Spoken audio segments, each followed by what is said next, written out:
Welcome to Market Talk Weekly, discussing sales and marketing techniques to help you compete in the real estate market. We're here week after week to educate, inform, and encourage real estate professionals. And now, here's your host, real estate broker, instructor, and coach, Bryon Roth.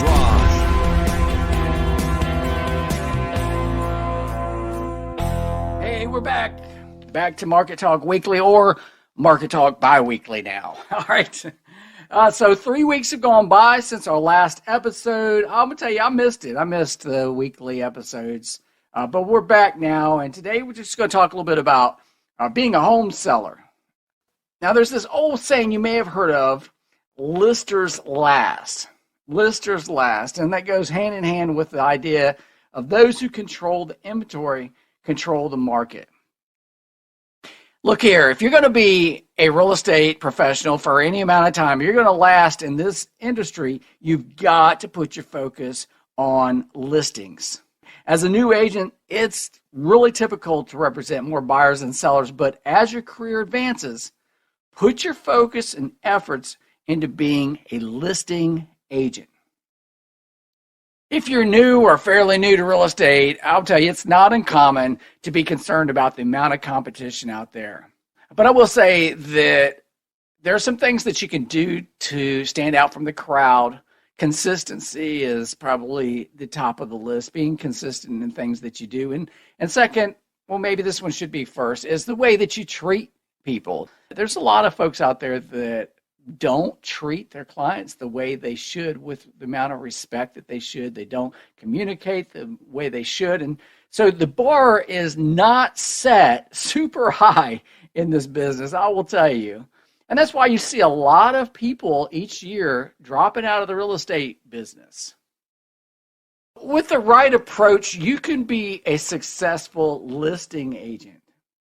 So let's start by talking about what home sellers are looking for in a real estate professional. According to a recent survey, the most important qualities that sellers want in real estate agents are trustworthiness, experience, professionalism. They also want an agent to be an expert in the local market and to be a good negotiator. Now, I'll be honest, I can't teach trustworthiness. You've got to have that in you. And if you don't, I think that you really need to take a look at yourself and what you want out of life. It always is best to take the high road.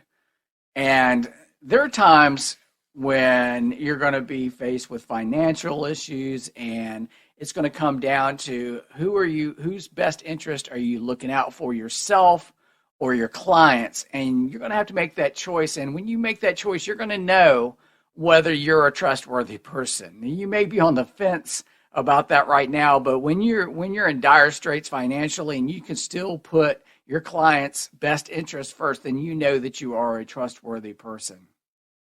The other things, becoming a good negotiator, that's a learned skill.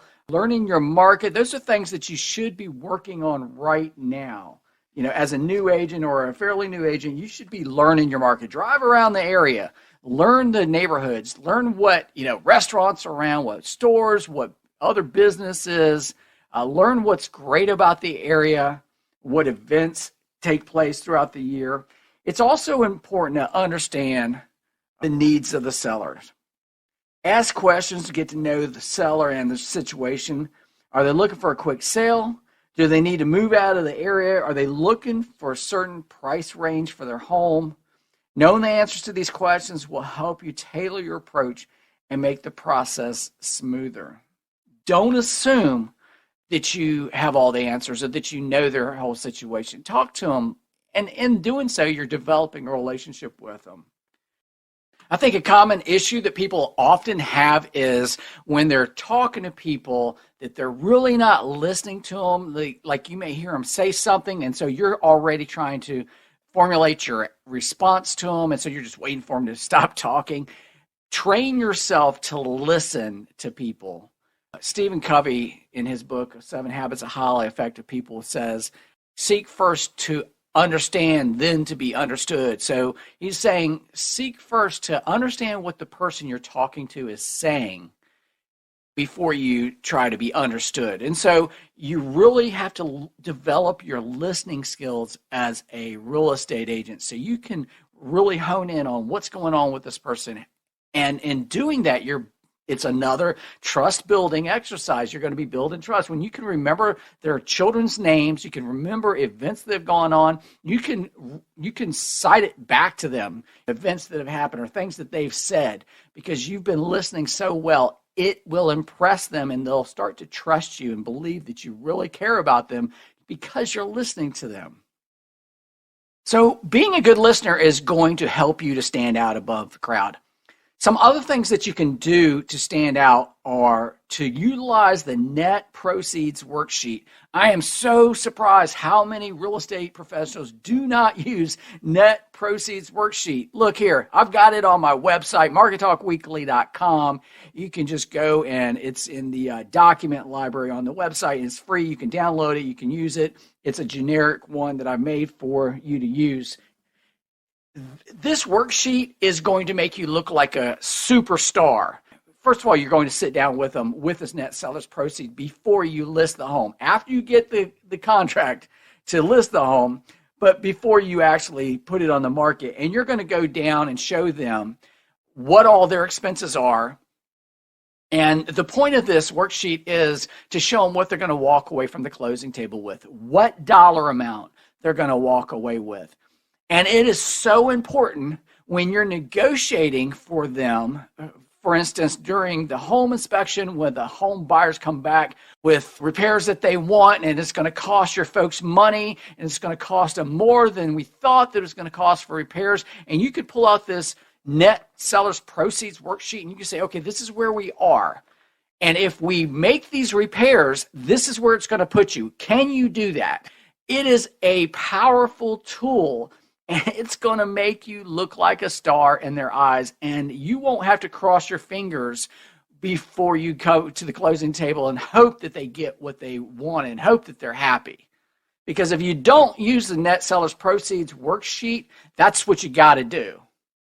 You should also have an open house with every listing. Every listing, I would tell you, it's beyond what you're doing for them. Okay, it's part of your prospecting. All right, and we always say, well, when I do an open house, all I get are the nosy neighbors. That's who I want. I want the nosy neighbors because the nosy neighbors may be wanting to sell their home.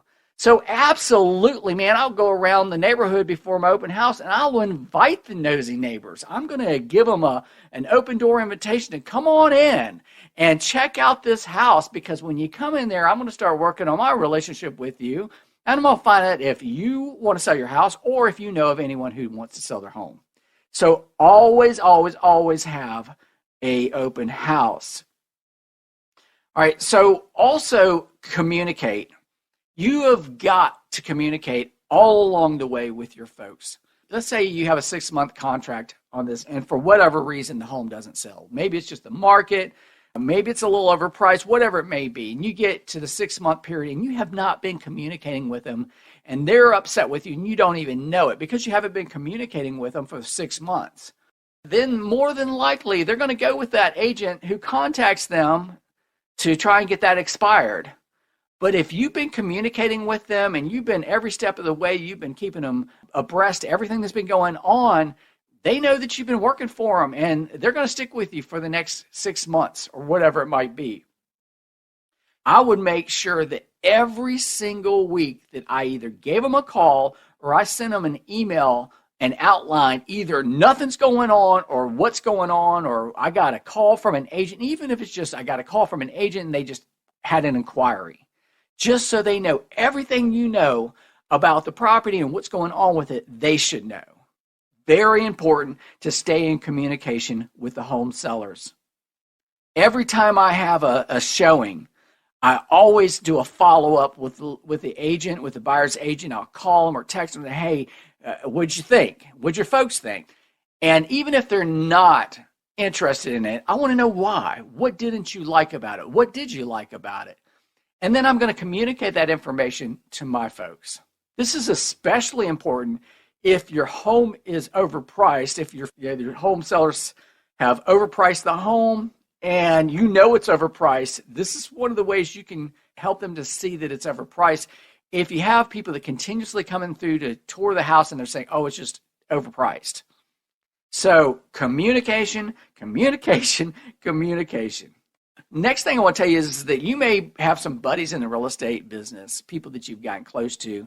You have got to remember where your loyalty lies. It's with your client. So if they called and say, hey, come on, man, what's the best they'll do on this? My clients really aren't willing to come up to what y'all are asking. What's the best y'all do? If your client hasn't authorized you or, if you all have talked about it and they say, well, I'm going to put it on the market for $250, but I'd probably take $220. If they have not authorized you to reveal that, do not give that away. You just tell the other agent, we've got it on the market for $250.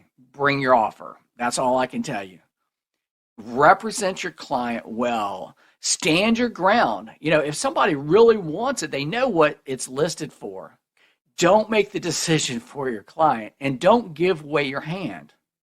And finally, show up at the closing. Okay, while we were in the pandemic and everything was locked down, and we had closings in automobiles, and you had Zoom meetings where they would send DocuSign documents for closings, and all this crazy stuff. But now we're back to in-person stuff now, and you should show up at closing. And when you show up at closing, have a gift for your client. Bring them something. If you just help sell a $500,000 home, then you could bring them, a thank you card, and that they're moving. They got to be moving somewhere, right? And so maybe they'll need a Lowe's card. So you buy them a Lowe's card, or maybe they're going to need something having to do with travel, a gift card, $50 gift card to some restaurant, popular chain, or something like that. Just bring them something with a card to closing that just says, hey, thanks for letting me represent you. I appreciate it. It'll be impactful. They'll appreciate it, and they're going to remember you the next time they need real estate help. So as your career progresses, it's important to remember to focus more on helping home sellers than home buyers. Now, you're always going to help home buyers, but the idea is that eventually you're just going to transition to more home sellers.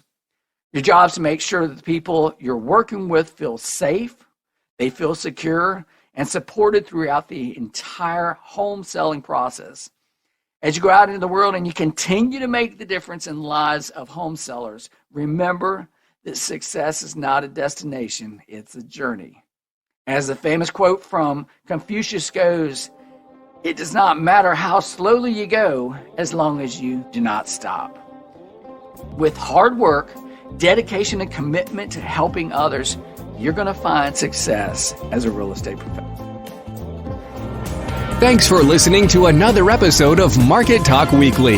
Visit our website at markettalkweekly.com for more real estate resources. And as always, don't forget to subscribe so you don't miss a single episode of Market Talk Weekly.